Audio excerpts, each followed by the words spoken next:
Сайхан уу хүүхдүүдээ? Инхээ дэлхийн олон улсад олон халдварт өвчин хүүхдүүдийн дунд гарч байгааг чи сонссон уу? Жишээ нь халдварт саа гэдэг өвчин. Сонсоогүй ямар өвчин юм бэ? Манай өрхийн эмч халдварт цаагийн эсрэг вакцина хийлгээгүй бага насны хүүхэд ихэвчлэн өвддөг. Зарим хүүхэд насан туршдаа алхаж гიშгэж чадахгүй болдог маш аюултай өвчин гэсэн. Харин вакцина хийлгэсэн хүүхэд энэ өвчнөөр өвдөхгүй гэсэн. Ээж хэлэхдээ намайг бага байхдаа халдварт цаагийн эсрэг вакцина хийлгэсэн гэсэн. Харин чи вакцина хийлгэсэн үү? Би сайн мэдэхгүй л байна. Манай ээж дүүгийн халдварт цаагийн эсрэг вакциныг өрхийн эмнэлэг дээр очиж хийлгэсэн. Хэрвээ хийлгээгүй хүүхэд байвал нөхөж хийлгэж болно гэсэн шүү найзаа.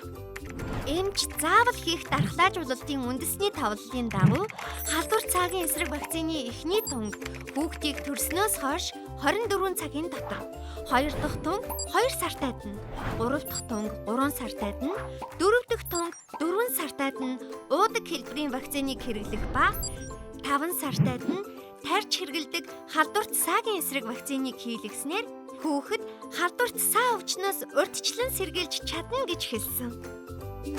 Найзуудаа, тоглолт вакциндаа заавал хамрагдаарай.